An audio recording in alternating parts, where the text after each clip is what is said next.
జూబ్లీహిల్స్ ఉప ఎన్నికల్లో ఏ పార్టీ నుంచి ఎవరు పోటీ చేయబోతున్నారు అనే అంశానికి సంబంధించి ఉత్కంఠ కొనసాగుతున్న నేపథ్యంలో మరొక బిగ్ ట్విస్ట్ కనిపించేలా ఉంది.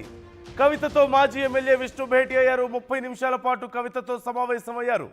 మాగంటి కుటుంబానికి టికెట్ ఇచ్చే యోచనలో ఓవైపు బీఆర్ఎస్ కనిపిస్తోంది.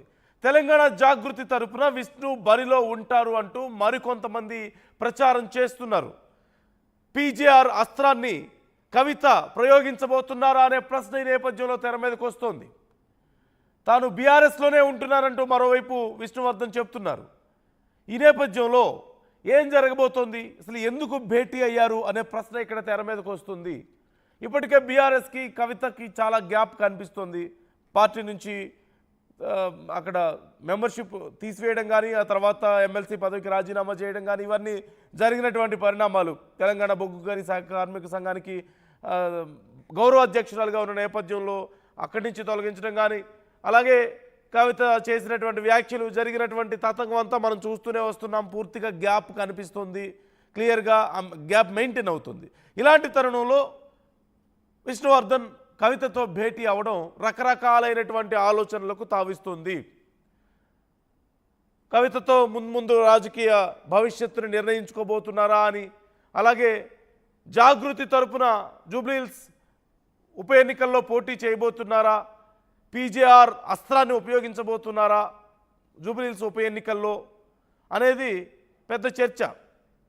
పీజేఆర్ గురించి మనం ప్రత్యేకంగా చెప్పుకోవాల్సిన అవసరం లేదు. ఆయనకున్నటువంటి పేరు కానీ, ముఖ్యంగా జూబ్లీహిల్స్ పరిసర ప్రాంతాల్లో ఆయన కుటుంబానికి ఉన్నటువంటి పేరు కానీ, ఆయనకున్నటువంటి ఆయన హిస్టరీకి సంబంధించి ఉన్నటువంటి క్రెడిబిలిటీ కానీ, ఈ నేపథ్యంలో ఖచ్చితంగా విష్ణుకి అదంతా కలిసి వస్తుంది. ఇప్పుడు జూబ్లీహిల్స్ ఎన్నికల్లో ఒకవేళ కనుక తమ సైడ్ నుంచి పోటీ చేస్తే అన్న ఆలోచనలో కవిత ఉన్నారు అంటూ పెద్ద చర్చ నడుస్తుంది.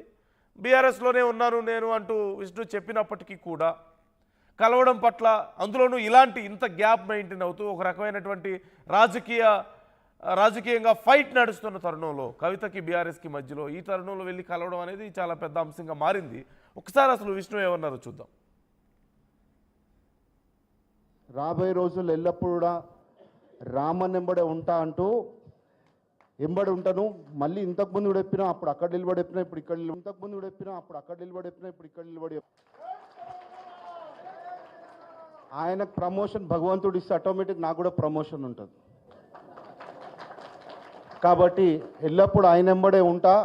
అమ్మవారు వచ్చే దసరా వారికి మళ్ళీ మనం అందరం ఇక్కడ రాబోయే రోజులు ఎల్లప్పుడూ కూడా రామన్ ఎంబడే ఉంటా అంటూ ఎంబడి ఉంటాను.